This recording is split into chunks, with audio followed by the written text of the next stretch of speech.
लहरों से टकराकर नौका पार नहीं होती, कोशिश करने वालों की कभी हार नहीं। तो दोस्तों, कैसे हैं आप लोग? आई होप अच्छे ही होंगे। आज का टॉपिक है बिहार का रीडेवलपमेंट। जैसा कि आपको पिछली वीडियो में बोला था, तो चलिए इस टॉपिक को डिटेल से समझने का प्रयास करते हैं। और दोस्तों, वीडियो पसंद आए तो लाइक, कमेंट और सब्सक्राइब जरूर करें। आप वीडियो तो देखते हैं पर सब्सक्राइब नहीं करते। आपका सपोर्ट आपके भाई के लिए मोटिवेशन का काम करता है, इसलिए सब्सक्राइब करके भाई को सपोर्ट करें। चलिए बिना देर किए चलते हैं वीडियो में आगे। तो आज हम जानने का प्रयास करेंगे कि बिहार का रीडेवलपमेंट के लिए क्या क्या किया जाए। ये सबसे पहला काम है जनसंख्या नियंत्रण के प्रति जागरूकता।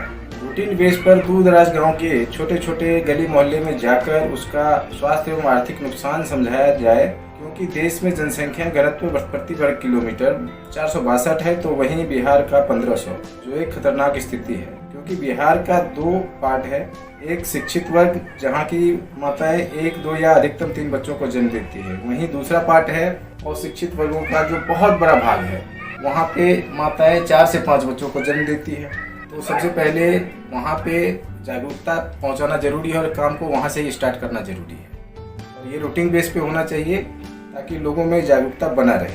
दूसरा, एजुकेशन सिस्टम को आसान बनाना। आज बिहार का लिटरेसी रेट 70% के आसपास है। इसमें भी दो बिहार है, एक शिक्षित समाज या परिवार जो अपने बच्चों को शिक्षित बनाने के लिए देश या दुनिया के अलग अलग भागों में भेजते हैं, और वो बच्चा उच्च शिक्षा प्राप्त कर सेटल हो जाता है, क्योंकि उसके माता पिता उसके एजुकेशन कॉस्ट को अफोर्ड कर पाते हैं। वहीं दूसरा, जो आर्थिक और शिक्षा के क्षेत्र में बहुत ही वीक है और उनको सबसे ज़्यादा सपोर्ट की जरूरत है। आज वे बच्चे अव्यवस्थित सरकारी स्कूल में पढ़कर सर्टिफिकेट तो ले लेते हैं, लेकिन उन्हें ना 10 लाइन लिखना आता है और ना ही बोलना, और ये सबसे बड़ी कमजोरी है, जिससे कहीं भी वो अविश्वास के पात्र हो जाते हैं। इसलिए शिक्षा को सुलभ बनाया जाए, वो भी यूजेबल और व्यावसायिक तौर पर। कौशल विकास का भी बहुत आवश्यकता है। बिहार सबसे युवा प्रदेश है और उन्हें सिर्फ उपयोगी और व्यावसायिक ज्ञान की जरूरत है, तो सही तरीके से पहुंचाया जाना चाहिए। तीसरा, एग्रीकल्चरल डेवलपमेंट। बिहार किसान प्रधान प्रदेश है, उनके विकास के लिए 3 काम करना अत्यधिक आवश्यक है। पहला, वहाँ छोटे छोटे किसान की संख्या बहुत ज़्यादा है और उनकी ज़मीन छोटे छोटे टुकड़ों में बटा हुआ है, जिसको चकबंदी के माध्यम से एक जगह करना जरूरी है। दूसरा, उन्नत किस्म का खाद, बीज, रसायन, आधुनिक कृषि यंत्र एवं साइंटिफिक तौर पर मिट्टी की जांच तथा मौसम की सटीक जानकारी उपलब्ध कराना, सिंचाई का समुचित व्यवस्था करना, और साथ ही उनको कृषि बाजार और कोल्ड स्टोरेज का सफिशिएंट व्यवस्था करना, ताकि हर किसान का पहुंच हो। चौथा, वाटर मैनेजमेंट। आधा बिहार हर साल बाढ़ से बर्बाद हो जाता है, तो वहीं आधा हर साल सूखाग्रस्त रहता है। इसको वाटर मैनेजमेंट करके उत्तर बिहार का पानी दक्षिण बिहार तक पहुँचाया जाए।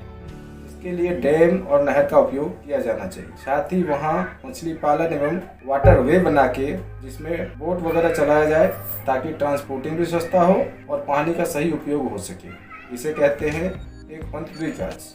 5वां, आधारभूत संरचना का विकास, जिसमें स्वास्थ्य, सड़क, बिजली, पानी, सुदृढ़ कानून व्यवस्था, स्वच्छ प्रशासनिक प्रणाली शामिल है। इसमें कुछ क्षेत्र में काम करना तो अत्यधिक जरूरी है।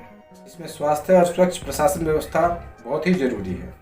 अनुमानतः बिहार के लोगों की सालाना आमदनी का आधा हिस्सा हेल्थ पर खर्चा हो जाता है, क्योंकि वहाँ सरकारी हॉस्पिटल का स्थिति लचर है, जिसके कारण छोटे छोटे प्रॉब्लम के लिए भी प्राइवेट डॉक्टर के पास लोग को जाना पड़ता है। इसलिए गवर्नमेंट हॉस्पिटल को बेहतर करना आवश्यक है। वहीं दूसरी ओर वहाँ के कानून व्यवस्था को भी ध्यान देना पड़ता है, ताकि लोगों में विश्वास जागृत हो सके। एवं 5वां काम, उद्योग एवं पर्यटन का विकास। भयमुक्त माहौल बनाने के बाद छोटे छोटे उद्योगों के ध्यान देने की जरूरी है, जिसमें छोटे उद्योगों के लिए कौशल विकास प्रोग्राम को ब्लॉक से लेकर गांव के स्तर तक पहुंचाना चाहिए और लोगों में इसकी जागरूकता पैदा करनी चाहिए।